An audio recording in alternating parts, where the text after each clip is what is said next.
Ida for breaking a girl's rib. I'm a 16-year-old girl, and I have a feeding tube because my esophagus is partially paralyzed. The feeding tube in question goes in through my nose. The reason I have it in my nose, as opposed to my stomach, is because it's a little easier to manage. There's this girl in my class named Jane, 14F, and she's a bully.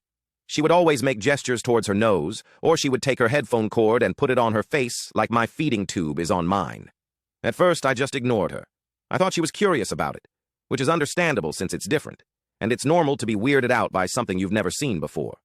I'm always okay with people asking me questions, because I know it's natural to be curious. So, I told her it's a feeding tube, and that if she was curious, she could ask me anything about it and I wouldn't be offended. But no, that wasn't the case. She was just being rude.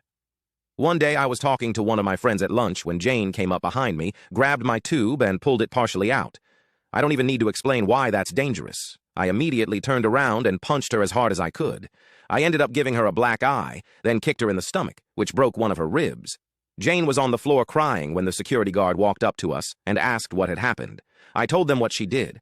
I was taken to the principal's office where I was lectured about how what I did was wrong. I don't really remember the lecture. The principal then said, "You have two options. We can either call your grandparents, make you apologize to the girl, and suspend you for 2 days. Or we can suspend you for 2 weeks." I said, "Just suspend me for the 2 weeks." When I got home, my grandparents were mad. I explained the situation to them, but I don't know what happened to Jane. I want to know if I went too far with breaking one of her ribs. I did get the tube figured out, and she didn't cause much damage.